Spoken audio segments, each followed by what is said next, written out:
Hace unas décadas regresó de la India un viejo misionero en su año de descanso, le llaman el furlough.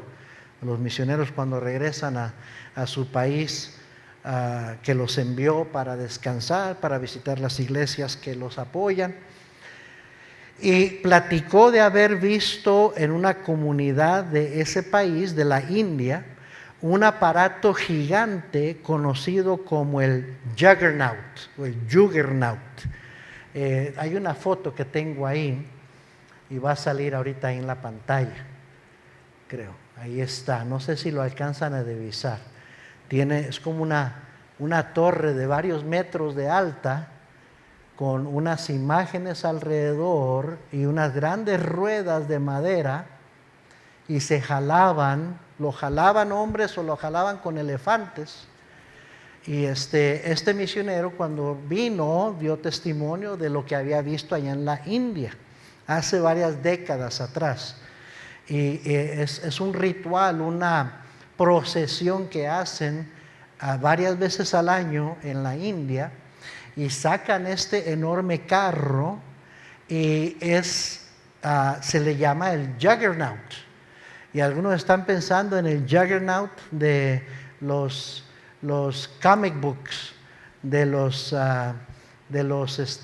superhéroes y todo eso. No, pero sí existe tal nombre y tal, eso era un aparato, pero llevaba montado en él el dios, ahorita vamos a ver el dios Vishnu.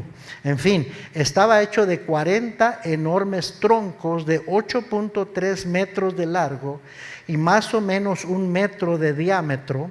Los troncos estaban sin la corteza y la superficie externa de los troncos estaba encerada y bien resbaladiza.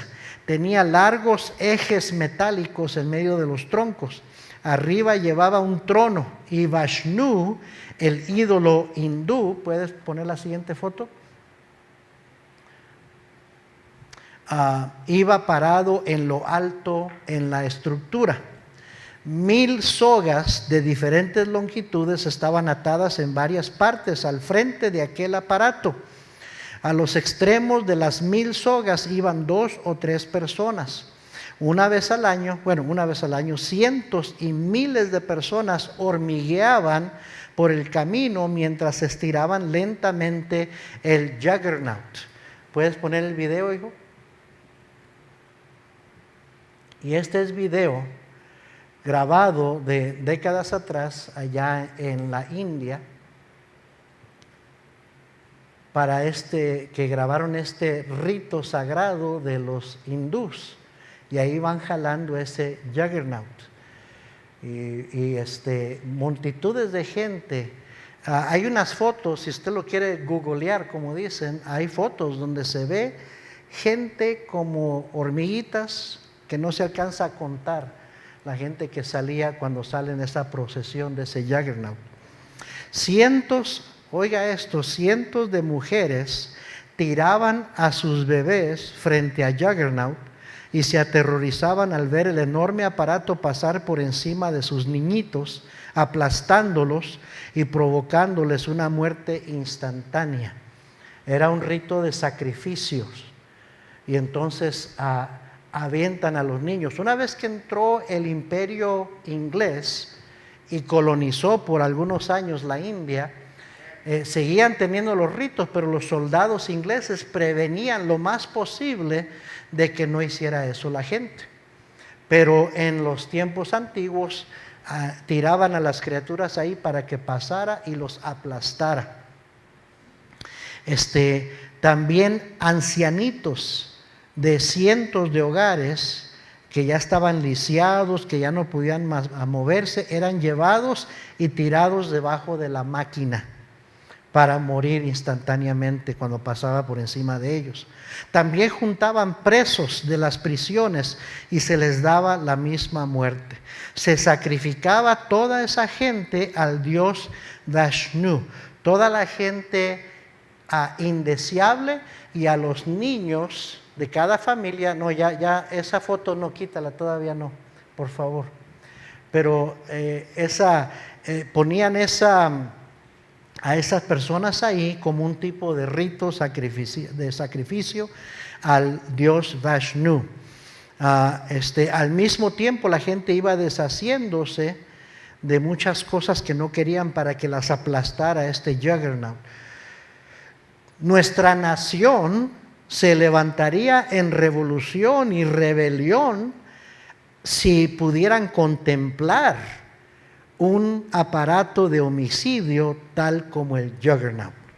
Nunca lo permitiríamos en la sociedad avanzada en la que vivimos. Sin embargo, tenemos tal aparato, no se llama Juggernaut, se llama humanismo, el cual se ha infiltrado por toda nuestra sociedad ya por mucho tiempo. 1,5 millones de bebés inocentes anualmente aproximadamente se tiran al paso de este Juggernaut llamado humanismo. En nuestros molinos desmenuzadores del aborto. A la industria del alcohol se le permite reinar libremente al llevarse más de 25,000 vidas en las carreteras anualmente. Y recuerde, estos datos son viejos, de los 80s. Además de causar ataques al corazón, presión alta, cáncer, crimen, adicción a las drogas que están relacionadas al alcohol. No solo eso, sino que miles y miles de profesores y maestros en universidades, colegios, la high school, la middle school y hasta las primarias, políticos, trabajadores sociales, agencias del gobierno, están jalando las sogas del humanismo, arrastrándolo a través de nuestra sociedad y aplastando la vida de víctimas inocentes por docenas de millares. ¿Qué es el humanismo? Pon la siguiente foto ahora sí. Ahora, usted pensará que estoy exagerando, pero no, esos números que estoy dando son conservadores. Se está sacrificando montones de niños por medio del aborto anualmente en este país. Se están muriendo miles y miles de personas por sobredosis de drogas, por crimen, por el alcohol, por un montón de cosas que el mismo gobierno parece que les da libertad de distribuirse. Y ya han entrado leyes en algunas localidades de permitir el suicidio asistido para la gente enferma y anciana, que ya no dejen de ser una carga a sus parientes si quieren morirse. O sea que todo este barbarismo y paganismo que se vea en la India, en estos países paganos, también se está haciendo aquí, pero bajo otro nombre. Y también muy aceptado, y nadie ve nada de malo con eso. ¿Está de acuerdo conmigo? Se llama el humanismo. ¿Qué es el humanismo? En el diccionario Webster encontramos que el humanismo es una filosofía que defiende y hace valer la dignidad y la estimación del hombre o el ser humano, y su capacidad para la autorrealización a través de la razón o el razonamiento, y que rechaza creer en lo sobrenatural. Eso dice el diccionario que es el humanismo. Su ideología se puede trazar hasta Génesis capítulo 3, con la serpiente que le dijo a Eva: con que Dios dijo esto, y puso en tela de duda lo que Dios había dicho. Pero se ve más claramente en el capítulo 11, en la cultura postdiluviana, quienes quisieron igualarse a Dios en lo que conocemos con la Torre de Babel. Vaya ahí conmigo a Génesis 11, por favor. Génesis capítulo 11. Muchos han preguntado, pues, ¿por qué Dios trató con ellos como trató si nomás querían hacer una torre? ¿Qué tiene de malo hacer una torre? No, hermanos, era un acto de rebelión. Era un acto donde ellos querían deshacerse del gobierno de Dios en su vida y ellos autogobernarse y no tener que darle cuentas a Dios. Mire lo que dice Génesis capítulo 11, ¿ya lo encontró? Versículo 1, tenía entonces toda la tierra una sola lengua y unas mismas palabras. Y aconteció que cuando salieron de oriente, hallaron una llanura en la tierra de Sinar y se establecieron allí. Y se dijeron unos a otros, vamos, hagamos ladrillo y cosámoslo con fuego. Y les sirvió el ladrillo en lugar de piedra y el asfalto en lugar de mezcla. Y dijeron, vamos, edifiquemos una ciudad y una torre, cuya cúspide llegue al cielo. Y hagámonos un nombre. El idioma original lo que estaban diciendo es, nosotros somos alguien, nosotros podemos sin Dios. Eso es lo que estaban haciendo. Por si fuéramos esparcidos sobre la faz de toda la tierra. Y descendió Jehová para ver la ciudad y la torre que edificaban los hijos de los hombres. Y dijo Jehová, he aquí el pueblo es uno, y todos estos tienen un solo lenguaje, y han comenzado la obra, y nada les hará desistir ahora de lo que han pensado hacer. Ahora pues descendamos y confundamos ahí su lengua, para que ninguno entienda el habla de su compañero. Así los esparció Jehová desde ahí sobre la faz de toda la tierra, y dejaron de edificar la ciudad. Por esto fue llamado el nombre de ella Babel, porque allí confundió Jehová el lenguaje de toda la tierra, y desde allí los esparció sobre la faz de toda la tierra. Entonces es el primer acto del ser humano a querer, según él, independizarse de Dios. No necesitamos a Dios, nosotros podemos solos, y Dios desaprobó de eso, confundió sus lenguas y los esparció por toda la tierra. Entonces ahí vemos el inicio de esta ideología del humanismo. Su proliferación o su crecimiento sucedió durante el renombrado Renacimiento, un periodo que se extendió desde el siglo XIV hasta el siglo XVI, el cual buscaba dejar atrás la Edad Media y dio paso a lo que se conoce como la Edad Moderna. Este periodo se caracterizó por un gran desarrollo artístico, científico y cambios sociales, políticos y económicos que buscaban enterrar los vestigios de la Edad Media, que consideraban como una etapa oscura, the Dark Ages, y dio lugar a grupos de libres pensadores, free thinkers, que forjaban su propia moralidad. Una corriente intelectual que se desarrolló durante este periodo, la cual dejó a un lado la tradición teocéntrica, o sea, nada que ver con Dios, y dio lugar a las capacidades y razonamiento del ser humano. Además buscó rescatar y reinstituir las tradiciones y obras de las culturas greco-romanas. El humanismo, hermanos, es una religión. Aunque dice ser precisamente lo contrario y se opone a la religión, según lo que dicen, pero ellos mismos, sus creencias, es una religión. No obstante, es una religión que deifica al ser humano, hace del ser humano un Dios.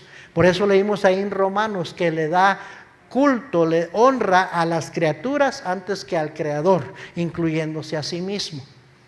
Estos son los defensores de la Mother Earth, de la Madre Tierra, los que están a favor del salvar el medio ambiente, los que están por la protección de animales, defensores de animales, los que no quieren que haya carros de gasolina ni de petróleo, que todo sea por medios naturales para preservar el medio ambiente. Estos son los que son pro feminismo, estos son los que son pro aborto, son los que son pro assisted suicide, de suicidio asistido. Son los mismitos. Son los que son pro homosexualismo, pro transgénero. Todas estas causas ellos las aprueban, dicen no tienen nada de malo, mientras que todo lo que tiene que ver con Dios y la moralidad lo miran mal, lo rechazan, lo critican y lo llaman, tienen un nombre, se me olvida, ahorita lo voy a leer en el libro, ahí lo dice, pero lo llaman como algo que tiene esclavizada a la gente. La religión tiene dominada a la gente, tiene atontada a la gente, así dicen ellos. Ellos son los del pensamiento libre. Entonces, Esos son los humanistas.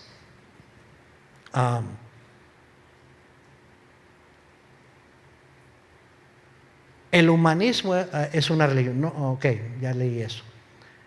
El humanismo dice no creer en Dios, el cielo o el infierno, ni en la salvación.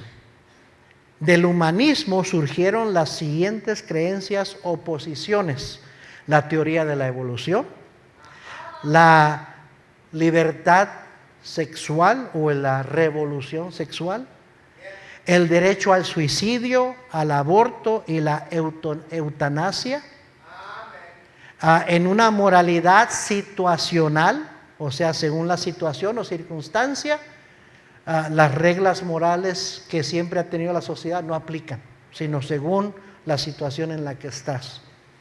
El rechazo a lo llamado bueno o malo, no les gustan esos términos. ¿Quién dice que es bueno? ¿Quién dice que es malo? ¿Quién dice? Tú decides lo que es bueno y lo que es malo. La libertad y derecho a cada quien a hacer lo que le plazca. Ellos creen en la libertad, en que cada quien haga lo que le plazca, sin tener que darle cuentas a nadie.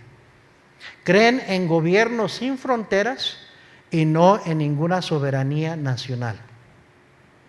Los humanistas niegan todos los principios fundamentales de la fe cristiana. Niegan la inspiración de las Escrituras, niegan el nacimiento sobrenatural virginal de Cristo, niegan la muerte expiatoria y vicaria de Jesucristo, niegan la resurrección corporal literal de Cristo y niegan la segunda venida de Cristo Jesús. And those are most of your school teachers, by the way. La gran mayoría de los maestros en las escuelas públicas y en las universidades, no se diga. ¿Cuáles son las metas del humanismo? Tienen 4 metas principales. Número 1, establecer una nueva religión mundial, la cual debe ser de naturaleza ecuménica y sensible a las expectativas y deseos de la gente. Lo que llaman seeker sensitive. Vamos a darle a la gente lo que le gusta a la gente. Como la gran mayoría de tantas iglesias hoy en día, cristianas. O sea, sensible a las expectativas y deseos de la gente y no las de un Dios. Segundo, establecer un nuevo sistema económico fincado sobre principios socialistas, no capitalistas. Rechazan, no les gusta el capitalismo porque el capitalismo enseña que tienes que trabajar, tienes que esforzarte, tienes que luchar para salir adelante, pero si lo haces, tú puedes prosperar. Y ellos creen en la redistribución. Hay que quitarle a los que tienen para darle a los que no tienen. Eso es socialismo. ¿Sí me está siguiendo?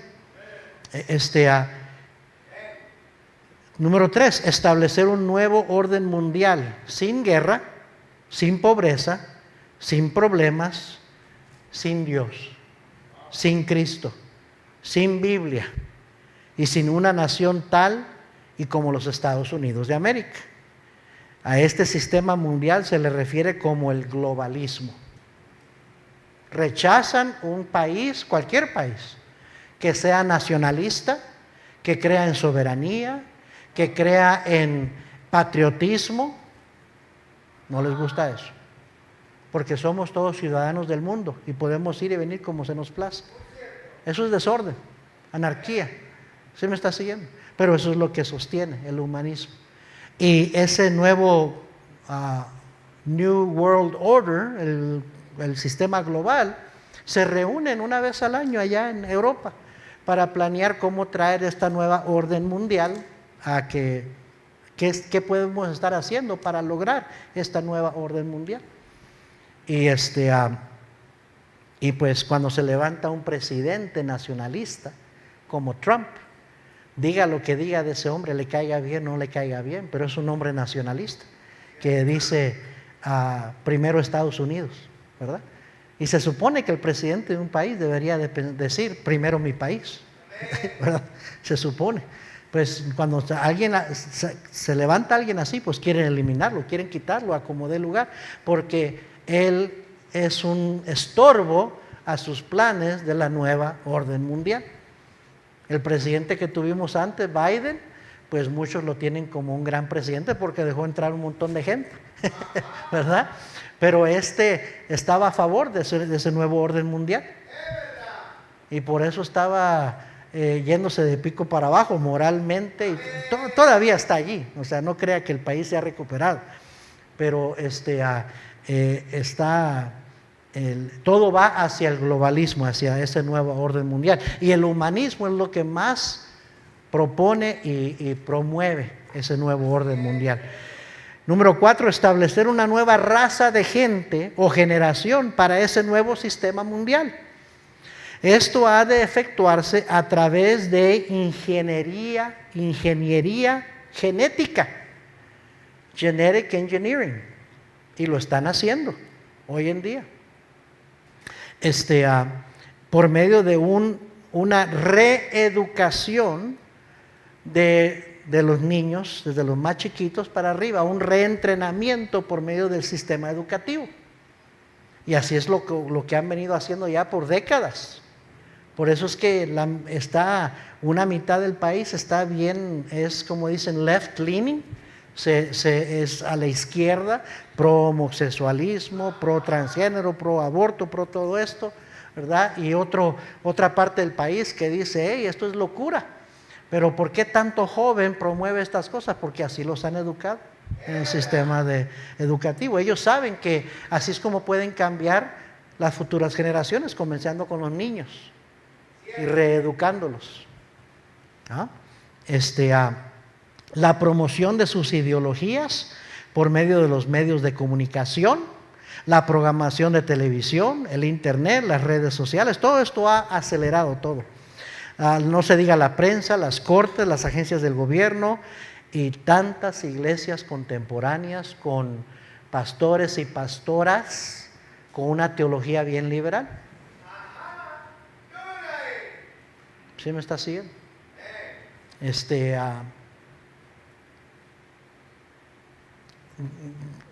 Voy a leeros un poquito lo que dice aquí el libro. Dice: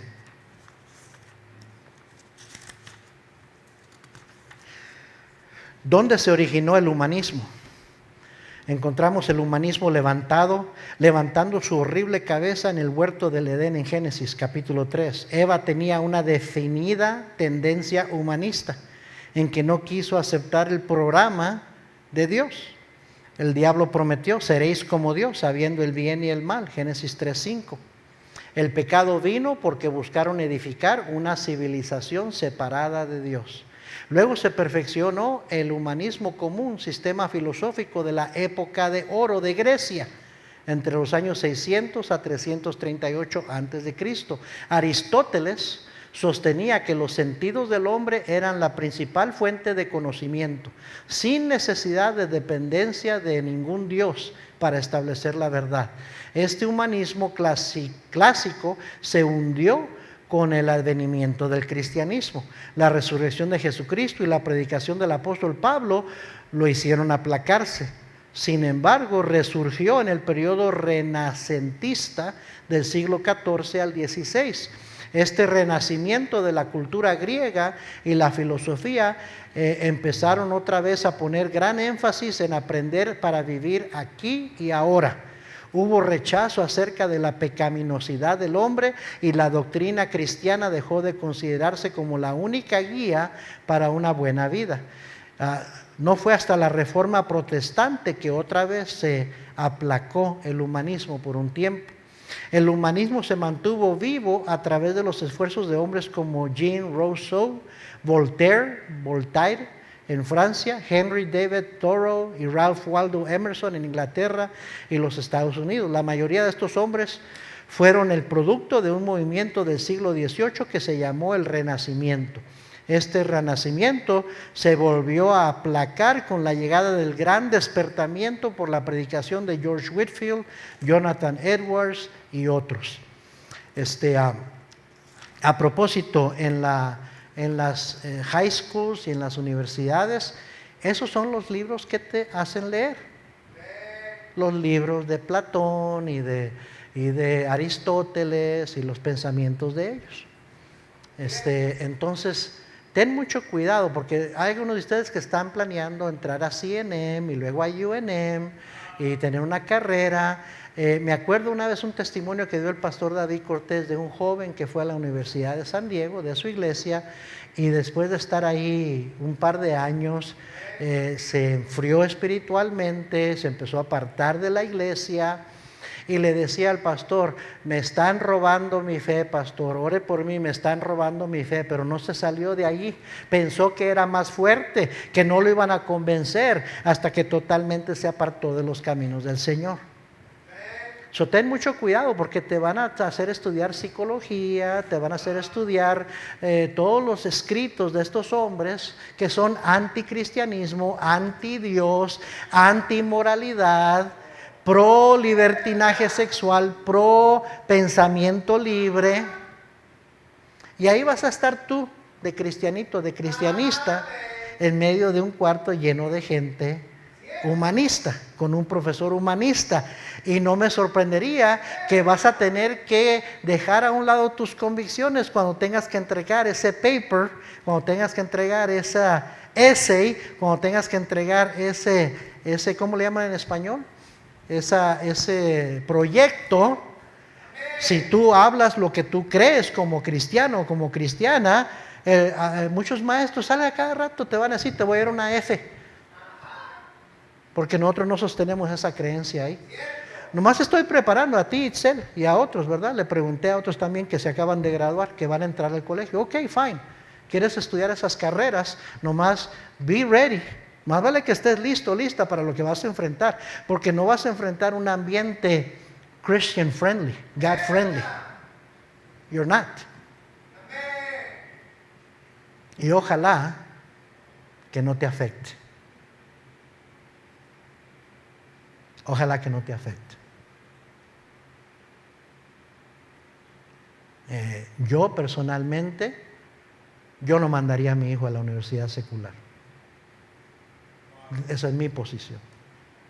Creo que lo estoy enviando a un ambiente lleno de tentaciones, lleno de poner en tela de duda todo lo que creen, que ataca sus convicciones como cristiano. Pero esa es mi convicción, personalmente. A veces nuestros jóvenes tienen lindos metas y ideas de estudiar una carrera, pero no tienen la madurez intelectual ni las convicciones espirituales para poder enfrentar un ambiente así, sin que les afecte. Por eso dice la Biblia: no erréis, las malas conversaciones corrompen las buenas costumbres.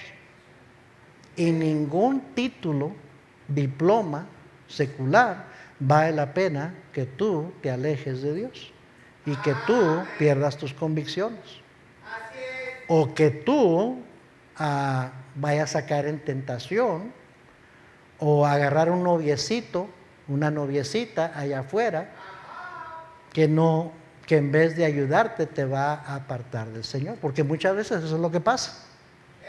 Eso es lo que pasa. Hay cosas más importantes que una educación profesional de universitaria. Y veo cómo muchos graduados, titulados universitarios, son un fracaso moral personalmente. Son un fracaso moral, un fracaso familiar, pero tienen su gran diploma. Y digo: ¿y eso de qué te sirvió entonces? Cuando no puedes permanecer casado.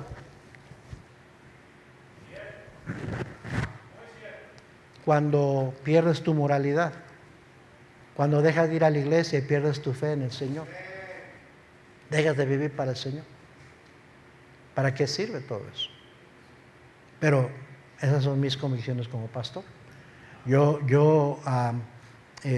voy a orar por aquellos de ustedes que van a entrar al C&M para luego ir a UNM. UNM es una de las universidades más liberales en todo el país. Just so you know that. Es una de las universidades más liberales en todo el país. No tienen nada de conservador. So, tienes que tener cuidado. Hace años atrás estaban dando becas a todos los muchachos, porque UNM es una universidad cara. Pero como estaban dando becas, varios de nuestros jóvenes fueron a UNM. Dime si ahorita están en la iglesia. Dime si están viviendo para el Señor. But they went to UNM. So, I would be very careful. Yo tendría mucho cuidado. ¿Okay? Vas a necesitar muchas convicciones para que no te muevan. Y la Biblia dice claramente que no debemos ser movidos fácilmente de nuestra fe. So,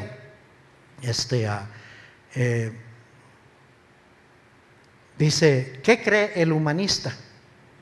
El humanista niega la deidad de Dios, la inspiración de la Biblia y la divinidad de Jesucristo. Niegan la existencia del alma, la vida después de la muerte, la salvación y el cielo, la condenación y el infierno. También niegan el relato bíblico de la creación.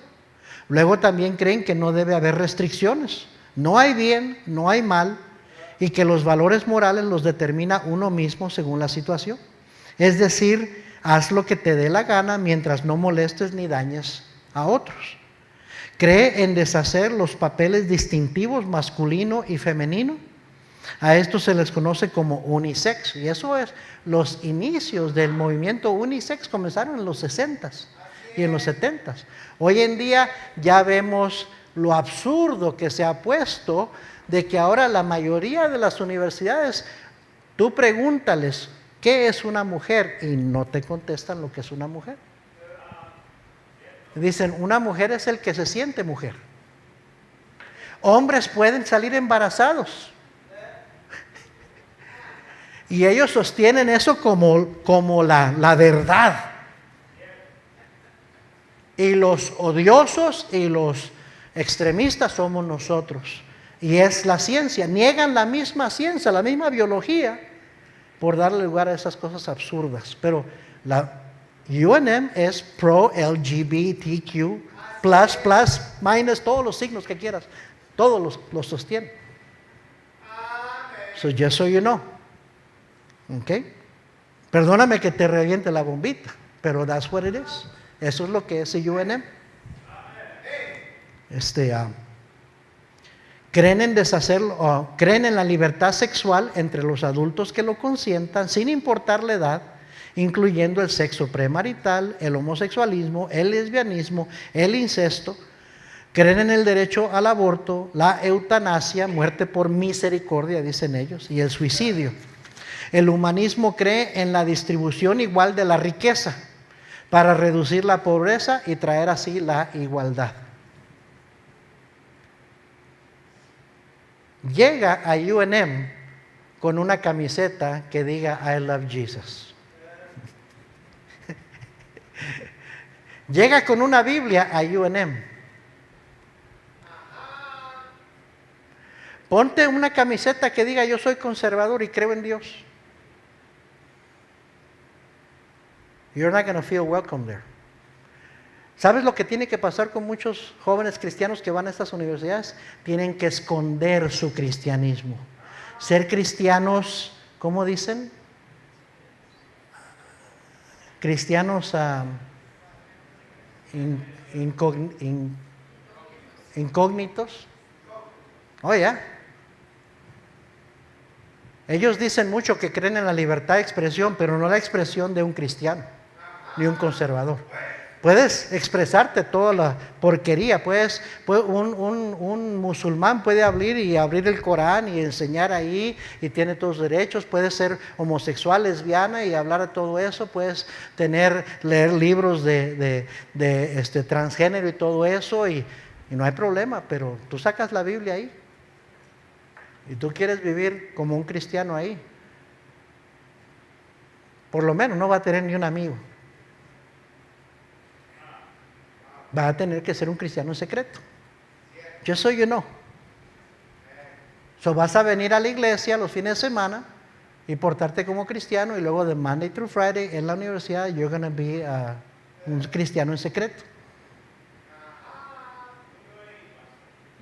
Y yo sé que algunos de ustedes tienen más convicciones que eso y vas a querer, tienes cierta convicción personal de que tú amas al Señor y eres salvo y que amas a Cristo, pero en ese ambiente no vas a encontrar un ambiente que te va a hacer sentir welcome.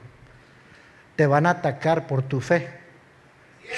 No va a pasar mucho tiempo en que cualquiera empieza a opacarse, a seguirse, y mejor no hablo de eso, para que no me critiquen, para que no hablen mal de mí, para que no me ataquen.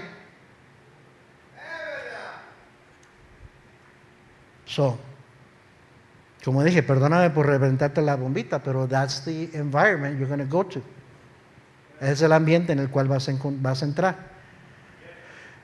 Ahora, no, pastor, allí hay gente católica. Y hay mucho catolicismo y son bien expresivos. Tú sabes muy bien que catolicismo y cristianismo no es la misma cosa. For 1 minute, you better believe it, no es lo mismo. Y sí, Nuevo México es un país bien católico. Y el católico disfruta mucha libertad en su catolicismo, pero el cristiano no. Así es. Nomás recuerda eso.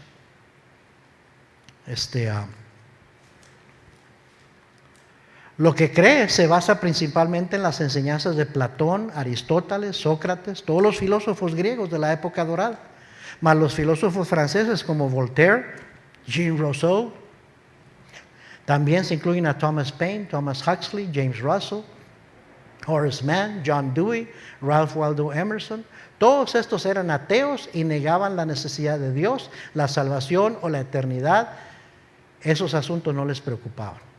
El humanista cree en lo innecesario de Dios. Dios no es necesario. Creen en la supremacía de la raza humana. Creen en la inestabilidad del progreso. Creen en la ciencia, que la ciencia es la guía para el progreso, excepto cuando la ciencia desacredita las modas nuevas que ellos sostienen. Creen en la autosuficiencia del hombre. ¿Qué sucede cuando el humanismo reina? Se empieza a abolir todo orden gubernamental. Se empieza a abolir todas las herencias. Se empieza a abolir toda propiedad privada. Se empieza a abolir el patriotismo de las naciones. Se empieza a acabar con los lazos familiares, porque they are not pro-family, they are anti-family. Acabar con los lazos familiares, leyes o normas para el sexo y códigos morales. Y pretenden acabar o terminan acabando con todas las bases religiosas de la tierra. Eso es lo que pretenden hacer. Cuando la Corte Suprema de los Estados Unidos prohibió la oración en las escuelas públicas, estableció la religión nacional en los Estados Unidos, la religión del humanismo secular. Desde entonces nuestras escuelas se han plagado cada vez más del vandalismo, crimen, violencia, abuso de drogas, promiscuidad y una decadencia de los niveles académicos y los logros académicos también. Nelson Bell, suegro de Billy Graham, dijo: los cristianos necesitan reconocer el hecho solemne de que el humanismo no es un aliado para hacer del mundo un mejor lugar para vivir. Es un enemigo mortal, porque es una religión sin Dios y sin esperanza en este mundo o en el porvenir. ¿Cuál es el efecto de los humanistas sobre los hijos? La falta de respeto a la autoridad, el rechazo de la disciplina en el hogar y en la escuela, la decadencia académica, la idea de egocentrismo, centrarse todo mí, yo, lo que yo quiero, la libertad académica total. Los humanistas creen que los niños deben tener derecho a leer cualquier cosa bajo la máscara de la libertad académica, cualquier cosa excepto la Biblia. Libertad sexual total. Nuestros hijos van directo de la infancia a la pubertad como seres sexuales completos sin ninguna intermisión. Esta libertad tiene resultados graves sobre la sociedad. La educación sexual en las escuelas públicas produjo un 300% de aumento en el asalto y violación. El índice de enfermedades venéreas subió el 250%.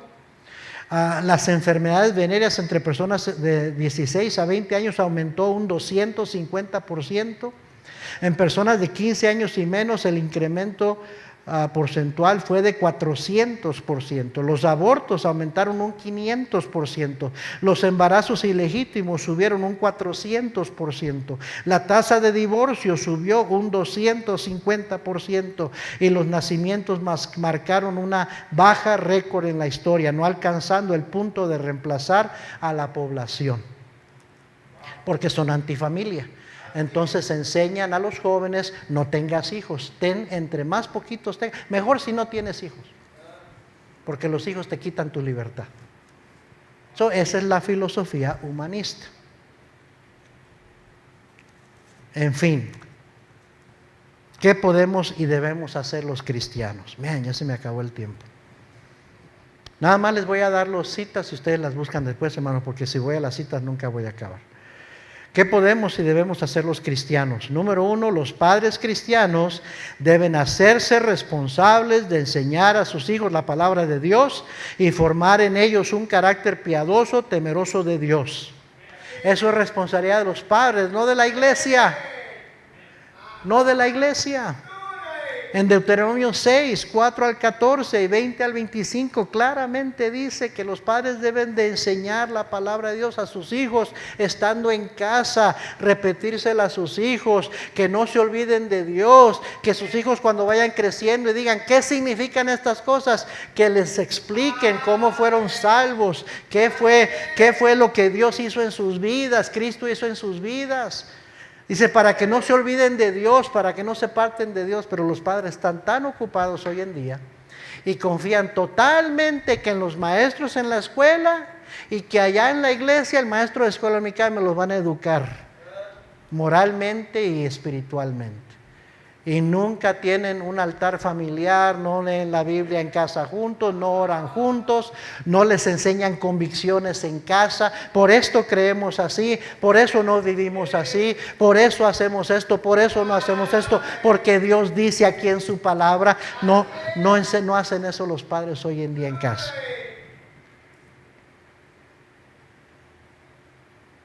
Salmo 78, 5 al 7. Proverbios 22, 6, instruye al niño en su camino y aun cuando fuere viejo no se apartará de él. Efesios 6, 4, y vosotros padres no provoquéis a ira a vuestros hijos, sino criarlos en la disciplina, en la amonestación del Señor. Ahí está en la Biblia.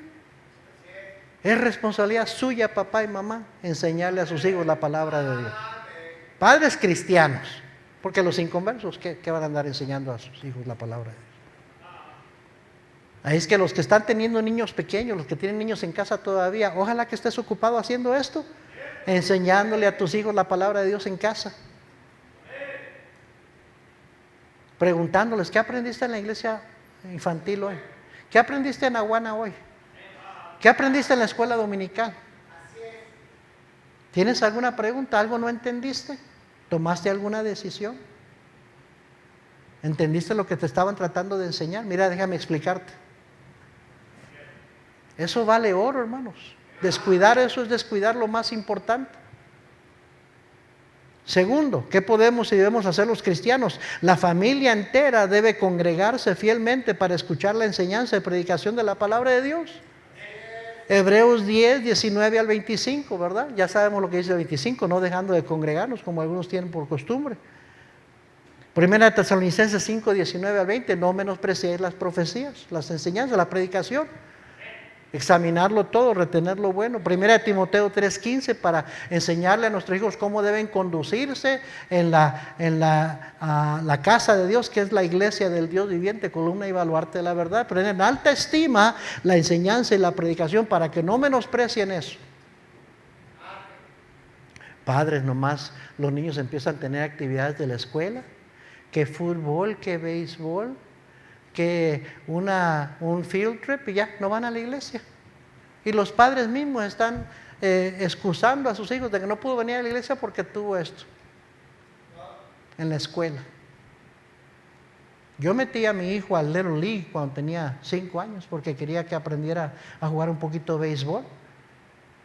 Pero luego me di cuenta que las prácticas y los juegos eran los miércoles y los domingos.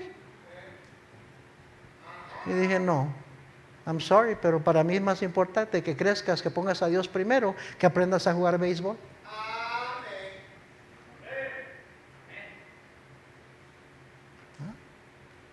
Y luego ya van a la high school y luego a la universidad. Y es que I have a project.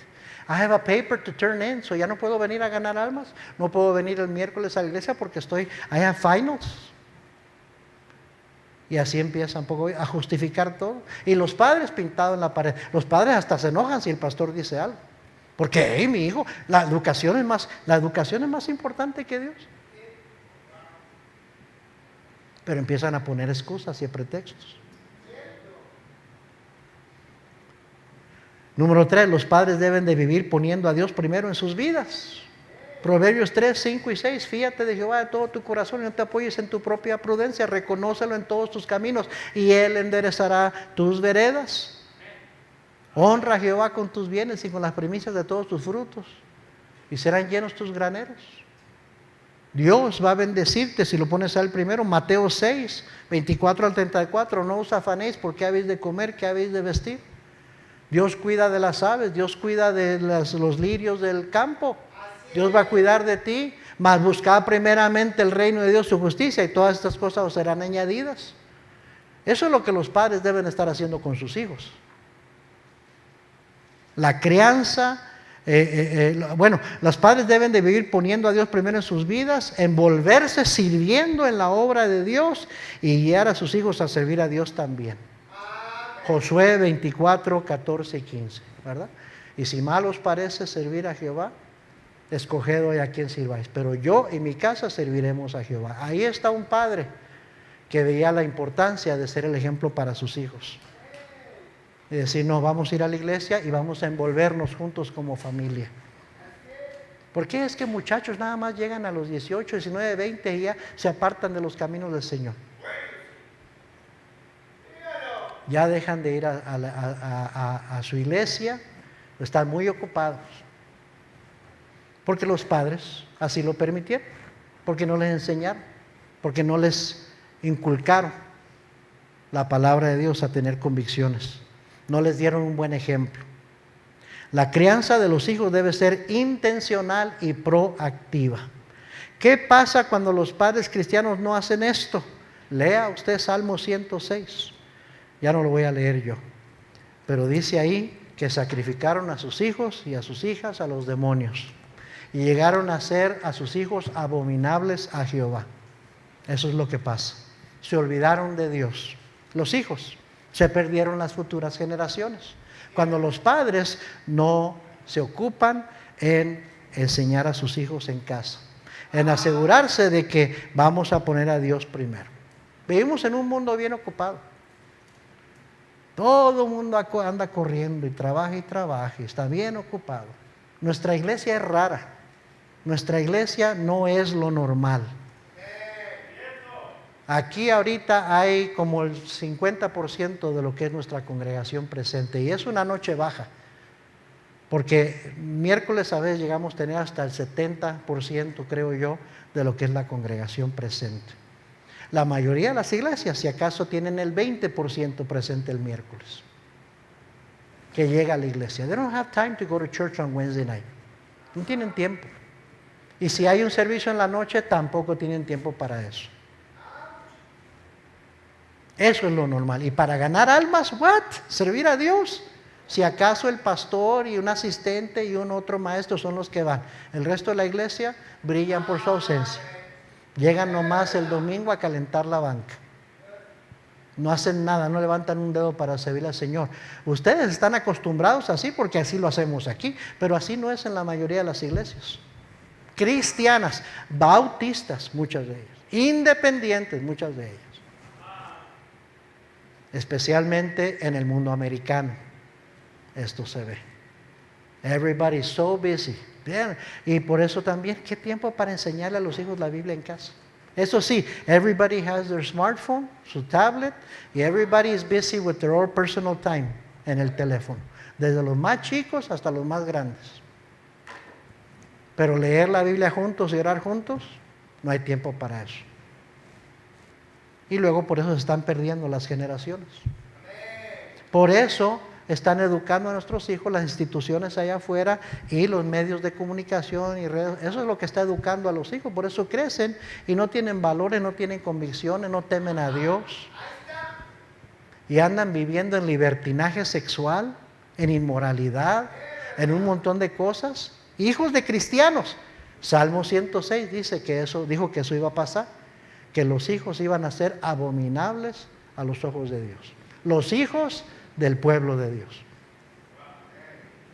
Y ya nosotros vamos a tener 30 años como iglesia. Y ya han pasado varias generaciones de cristianos aquí. Me ha tocado ver a niñitos chiquitos que nacieron en la iglesia, que crecieron en la iglesia, que ahorita son homosexuales, andan en drogas, andan en su segundo o tercer matrimonio, tienen un montón de fracasos en sus vidas personales.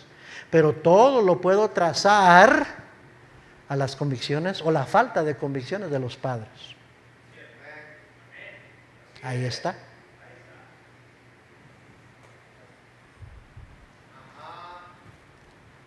Muchos quieren buenos hijos, quieren que los hijos sigan los caminos del Señor, pero ¿qué va a pasar? Nomás porque lo deseas, nomás porque vienes a la iglesia y oras a Dios y crees que eso va a pasar, que así te van a salir los hijos. No. It takes work. Toma trabajo, toma consistencia, toma convicciones, toma a veces echarte enemigo hasta la propia familia y amistades, nadar en contra de la corriente. It's going to take that if you want something different, si quieres algo diferente para tus hijos.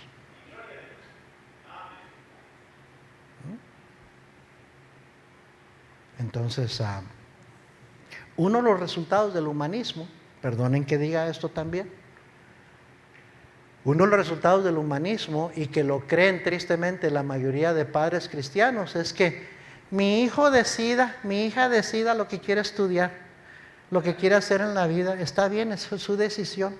Eso no está en la Biblia, papá y mamá, lo siento. Eso no es como Dios dice que se deben criar a los hijos. Pero muchos de ustedes así piensan. Te tragaste la mentira del humanismo en el mundo. Y por eso así has criado a tus hijos. Y les das a escoger a ellos que hagan lo que quieran hacer. Y también que se casen con quien quieran casarse. Y por eso es una cadenita de fracaso. Y no se ve muchas veces ninguna diferencia entre cristianos y no cristianos. Por el fracaso de los padres de tener convicciones y no enseñarle a sus hijos lo que la Biblia dice. Y yo sé, algunos de ustedes ya están molestos por lo que estoy diciendo. Ya se enojaron por lo que estoy diciendo. So what? I don't care. I'm sorry. Pero yo voy a decir las convicciones que tenemos y mi responsabilidad como pastor. Los padres son los que deben de lanzar a los hijos como saetas. Los padres son los que deben de instruir a los hijos en los caminos del Señor. Los padres son los que deben de enseñar el temor de Dios a sus hijos desde pequeños, que pongan a Dios primero. Pero ya nos hemos creído la mentirota del humanismo y por eso hasta nos enojamos cuando el pastor dice estas cosas. Qué anticuado, qué extremista. No, es que ya te lavaron el coco.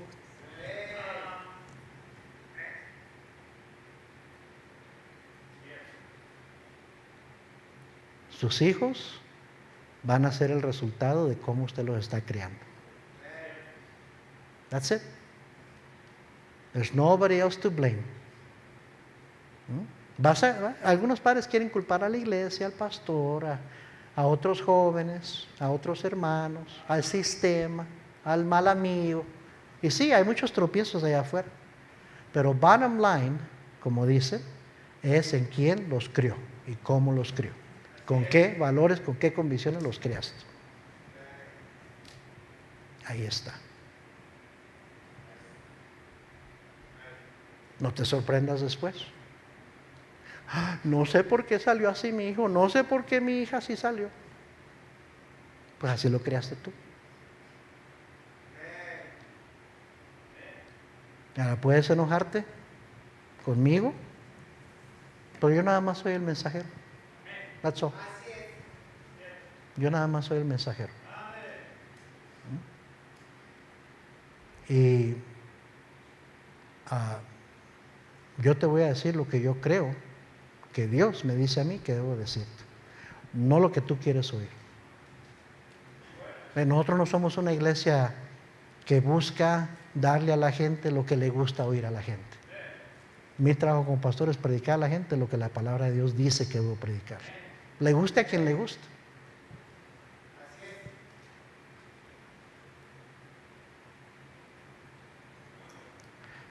Y ojalá que alguien, que todos, de alguna manera entiendan que